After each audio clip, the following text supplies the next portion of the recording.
जय श्री कृष्णा। आइए सुनते हैं जीवित पुत्र का व्रत कथा। हिंदू धर्म में पति और संतान की लंबी आयु के लिए कई व्रत किए जाते हैं।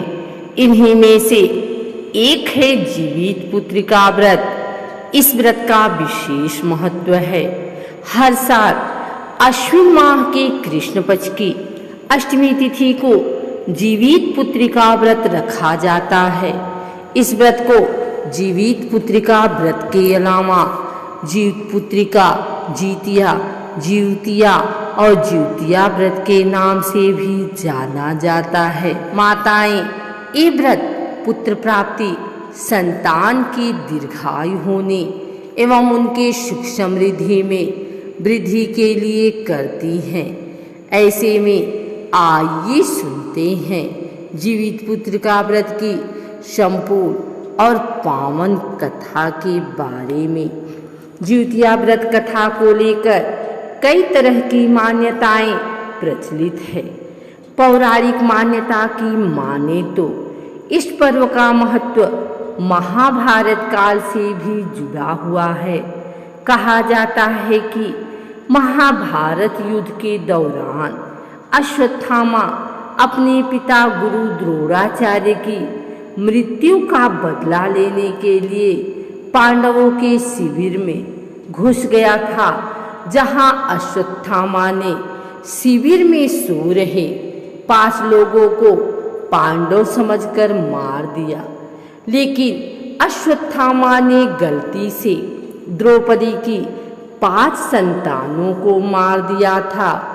ऐसे जघन्य अपराध के बाद अर्जुन ने अश्वत्थामा को बंदी बना लिया और उसके माथे से उसकी दिव्य मणि निकाल ली।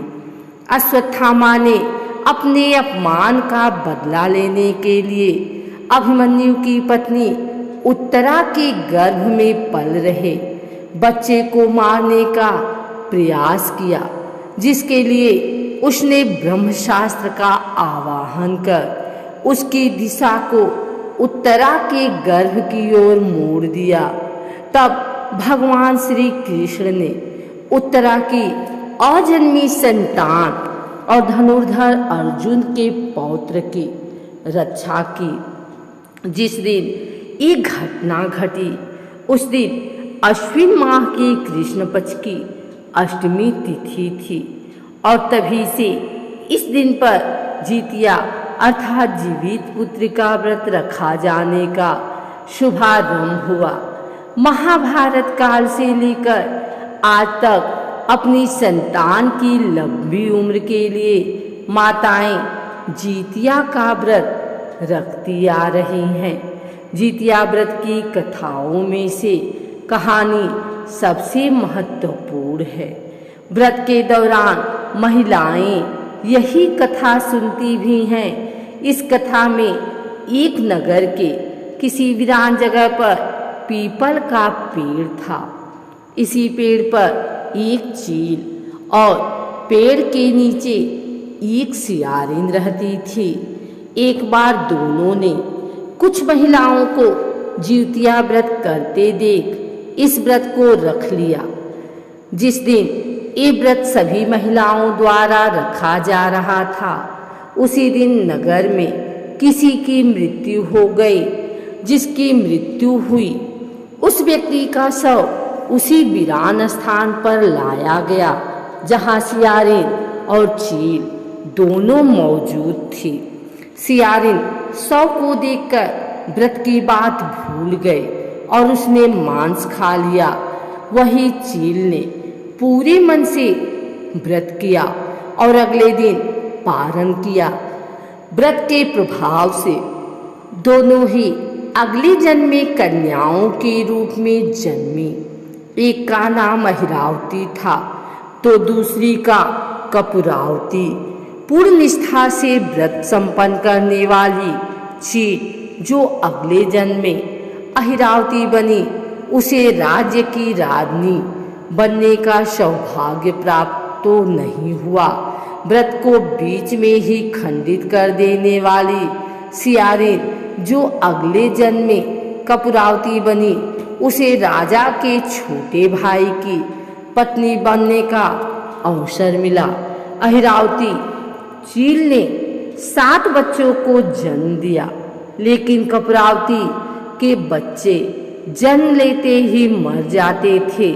यह व्रत मध्य में तोड़ देने का दुष्प्रभाव था, जो अगले जन्म में कपूरावती भुगत रही थी, किंतु इस बात का भान भी नहीं था। बहन की फलती फूलती संतान देख कपूरावती जल भुन गई और उसने 7 बच्चों के सिर कटवाकर घड़ों में बंद कर दिए और अपनी बहन के पास भिजवा दिए। उस दिन बड़ी बहन जिउतिया का व्रत कर रही थी। भगवान जीमूतवाहन को याद करके जब उसने 7 घड़ों पर जल छिड़का तो उसके बेटे जिंदा हो गए। उधर कपूरावती इस बात को लेकर परेशान थी कि उसकी बहन के घर से रोना पीटना अब तक सुनाई क्यों नहीं दिया। ऐसे में असलियत जानने वो खुद ही बहन के घर चली गई, लेकिन उसके 7 बेटों को जिंदा देखकर वह सन्न रह गई।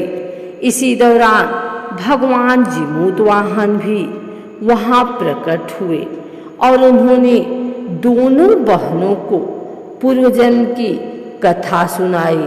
कथा सुनने के बाद कपूरावती को बहुत पश्चाताप हुआ और दुख में अपनी जान गंवा बैठी।